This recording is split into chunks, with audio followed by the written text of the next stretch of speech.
안녕하십니까. 이어서 경남 소식입니다. 6.13 지방선거 시장과 도시의원 예비후보자 등록이 오늘 시작됩니다. 예비후보자로 등록하면 선거사무소 설치와 선거운동용 명함 배부, 어깨띠 또는 표지물 착용 등의 선거운동이 가능합니다. 군수와 군의원 선거 예비후보자 등록은 다음 달 1일 시작됩니다. 국회 헌법 개정 정치개혁 특위가 경남 도의원 정수를 52명으로 2명 늘린 공직선거법 개정안을 어제 새벽에 의결해 오는 5일 본회의에서 처리하기로 했습니다. 하지만 선거구 획정 시한이 2개월 반 늦어진 가운데 오늘부터 도의원 예비후보 등록이 시작돼 선거 관련 업무에 차질이 불가피해졌습니다. 99주년 3.1절을 맞아 어제 경남 곳곳에서는 만세 삼창과 함께 다양한 행사가 열렸습니다. 시민들은 일본군 위안부 피해자 할머니와 강제징용 노동자에 대한 일본의 사죄와 배상을 촉구했습니다. 오대성 기자의 보도입니다. 안동인 만세! 안동인 만세! 강당을 가득 채운 태극기. 태극기 물결 속에 독립을 꿈꿨던 한 세기 전의 조국을 떠올립니다. 민족 대표들이 종로 태화관에서, 학생이 탑골공원에서 낭독한 3.1 독립선언서도 따라 읽어봅니다. 독립 선언서. 우리 조선이 독립한 나라입니다. 조선 사람이 자주적인 민족임을 선언한다. 시내버스 앞자리엔 단발머리에 앳된 얼굴을 한 소녀가 탔습니다. 진주 곳곳을 돌며 사흘간 시민들을 만납니다. 평화의 소녀상입니다. 위안부 문제에 관심 가져주세요. 자유롭게 날 수 있는 나비를 형상화해 춤을 춰봅니다. 일제강점기, 강제징용으로 타국에 끌려간 노동자들을 위로합니다.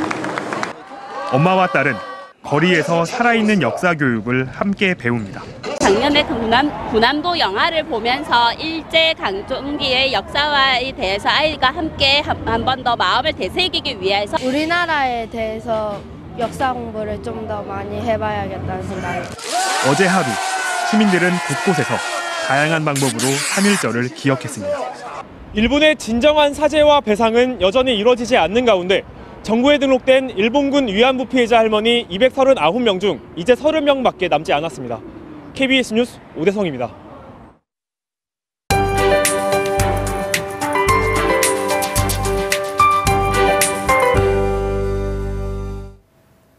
오늘 아침 반짝 추위가 찾아왔습니다. 밤사이 기온이 영하권으로 떨어지면서 내륙에는 한파주의보까지 내려졌는데요. 낮부터는 온화한 남서풍이 불어와 이내 기온이 오르겠습니다. 주말에는 낮 기온이 10도를 훌쩍 넘어서면서 더욱 포근해지겠습니다. 정월 대보름인 오늘 경남 지역은 하늘이 무척 맑아서 어디서나 보름달을 볼 수 있겠습니다. 창원을 기준으로 오후 6시 38분에 달이 뜨겠고요. 내일 새벽 12시 20분경 가장 높고 밝게 떠오르겠습니다. 현재 경남 지역 하늘에 구름이 많이 지나고 있지만 점차 맑아지겠고요. 오늘도 미세먼지 걱정은 없겠습니다. 현재 기온은 내륙을 중심으로 모두 영하권으로 떨어진 모습인데요. 낮 기온이 크게 오르면서 한파주의보도 모두 해제되겠습니다. 경남 서부 지역은 거창 영하 5도, 남해와 사천이 영하 1도까지 떨어져 있는데요. 낮 기온은 합천과 산청이 12도까지 오르면서 낮부터 공기가 부드러워지겠습니다. 오늘 해상의 하늘도 맑게 개지만 물결은 여전히 높게 일겠고요. 동해안 지역은 너울성 파도까지 밀려들겠습니다.